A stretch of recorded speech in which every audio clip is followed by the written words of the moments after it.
Badan Pemeriksa Keuangan atau BPK menemukan pengadaan tersebut lebih mahal 3,33 miliar rupiah.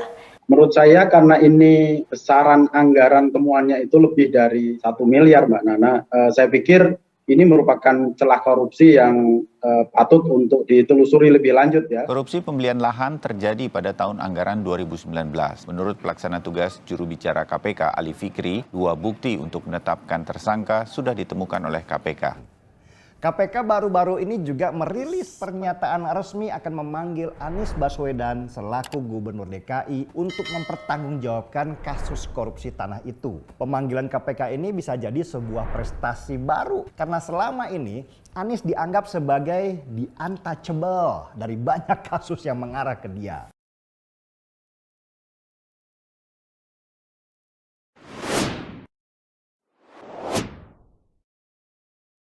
Perusahaan produsen minuman keras atau Miras PT Delta Jakarta Tbk menggelar rapat umum pemegang saham atau RUPS Selasa 24 Agustus 2021. RUPS itu menjadi yang terakhir bagi Komisaris PT Delta, Sarman Simanjorang, karena dirinya memutuskan untuk mengundurkan diri.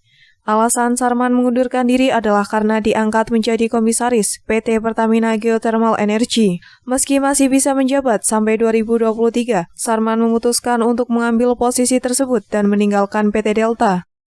Saya tidak dapat menyelesaikan masa bakti di PT Delta Jakarta Tbk ini karena saya mendapat tugas baru di BUMN, tepatnya menjadi komisaris di PT Pertamina Geothermal Energy, salah satu anak perusahaan PT Pertamina yang bergerak di bidang pengelolaan panas bumi yang diolah menjadi energi listrik, kata Sarman kepada wartawan Selasa 24 Agustus 2021. Dalam RUPS tersebut, Sarman mengakhiri masa jabatannya dengan akan membagikan dividen tunai buku 2020 sebesar 200,16 miliar. Diketahui Pemprov DKI yang dipimpin Gubernur Anies Baswedan menguasai saham PT Delta sebesar 26,25%, sehingga daerah yang dipimpin Anies akan mendapatkan dividen sebesar 52,5 miliar. Pada RUPS tahun ini, tahun buku 2021, Pemprov DKI Jakarta akan mendapatkan dividen sebesar 52,5 miliar. Bisa dibayangkan dalam kondisi ekonomi kita masih dalam posisi resesi, PT Delta Jakarta masih mampu menyetor dividen sebesar itu ke atas Pemprov DKI Jakarta, ujarnya. Pada tahun 2020, PT Delta disebutnya mengalami penurunan penjualan produk minuman beralkohol hingga 33,9%. Hal ini terjadi karena pandemi COVID-19 yang berlangsung, sehingga membuat banyak restoran, bar, dan hiburan malam yang tutup. Hasilnya PT Delta mengalami penurunan keuntungan hampir 61% dari tahun buku 2019 sebesar 317 miliar. Kendati demikian, PT Delta pada tahun 2020 masih dapat meraih keuntungan sebesar 123,5 miliar. Dengan berbagai inovasi dan strategi penjualan yang dilakukan, kinerja PT Delta Jakarta Tbk tetap tumbuh positif sekalipun mengalami penurunan yang cukup tajam, jelasnya. Adapun jabatan Komisaris Utama PT Delta selanjutnya akan digantikan oleh Roy Tumpak Pak Pahan yang sebelumnya menjadi anggota komisaris. Lalu posisi Roy Tumpak sebagai anggota komisaris digantikan oleh Samuel Neti Saputra. Kita memiliki sebuah saham di BUMD yang peran pembangunannya kita ragukan. Kemudian yang kedua, nilai saham yang ada di situ. Sahamnya kita punya 26,3%. Itu kira-kira 1,2 triliun. Dan setiap tahun rata-rata kita mendapatkan dividen jumlahnya sekitar 38 miliar. 38 miliar dengan uang ditaruh di situ 1,2 triliun. Begitu kita jual sahamnya, maka kita akan terima uang 1,2 triliun. Tak hanya itu, pemerintah Provinsi DKI Jakarta menampik ada pemborosan anggaran dalam pengadaan lahan pemakaman di Dinas Pertamanan dan Hutan Kota DKI Jakarta, seperti yang tersirat dalam laporan keuangan pemerintah daerah atau LKPD oleh BPK untuk tahun anggaran 2020. Inspektur Provinsi DKI Jakarta, Saifullah Hidayat, di Balai Kota Jakarta Selasa menegaskan, dalam pengadaan lahan makam Pemprov melakukan pembayaran berdasarkan hasil penilaian atau apresial konsultan jasa penilai publik atau KJPP. Selain itu, telah sesuai dengan ketentuan hukum yang berlaku, meski di dalamnya disebutkan penilaian dilakukan tidak didasarkan kondisi dan data sebenarnya. Kalau melihat temuan BPK tidak ada kalimat pemborosan, judul temuannya adalah penilaian harga pasar dari konsultan jasa penilai publik atas pengadaan ruang terbuka hijau, makam Dinas Pertamanan dan Hutan Kota, tidak didasarkan oleh kondisi tanah dan data pembanding yang sebenarnya, kata Saifullah. Saifullah menilai bahwa rekomendasi tersebut bersifat administratif untuk membuat pedoman teknis dalam penyusunan kerangka acuan kerja atau KAK, serta menambah pedoman teknis atau standar operasional prosedur atau SOP terkait kewajiban review atas laporan akhir pembuatan harga perkiraan ganti rugi KJPP, khususnya review atas data pembanding. Tidak ada kerugian atas temuan ini, katanya.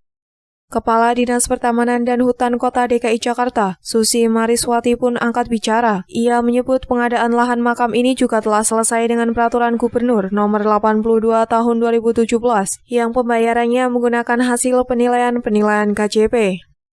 Hasil penilaian KJPP juga dinyatakan resmi oleh Kementerian Keuangan dan Kementerian Agraria dan Tata Ruang atau Badan Pertahanan Nasional. Perlu diketahui, tambah Susi sesuai Peraturan Menteri ATR atau BPN Nomor 19 Tahun 2021 bahwa penilaian KJP bersifat final dan mengikat. Namun Dinas Pertamanan dan Hutan Kota Provinsi DKI Jakarta justru tetap melakukan penghematan sebesar 2,5 miliar dalam pengadaan lahan makam ini. Penilaian apresial KJPP sebesar 73.787.892.000, sedangkan dari hasil musyawarah, Pemprov DKI Jakarta membayar sebesar 71.236.650.000. Jadi ada penghematan sebesar 2.551.242.000, katanya. Susi juga menegaskan tidak ada aturan yang dilanggar. Rekomendasi BPK juga telah ditindaklanjuti untuk perbaikan ke depan dalam proses pengadaan lahan dengan pedoman teknis yang lebih komprehensif. Badan Pemeriksa Keuangan atau BPK menemukan pemborosan sejumlah 3.329.333.000 berkaitan dengan pengadaan tanah makam COVID-19 seluas 14.349 meter persegi di Srengseng Sawah, Jakarta Selatan. BPK menyebutkan kesalahan pemborosan itu terjadi lantaran pejabat membuat kebijakan tidak cermat dalam menyusun kegiatan pengadaan lahan dan tidak melakukan peninjauan atas laporan akhir pembuatan harga perkiraan ganti rugi KJPP.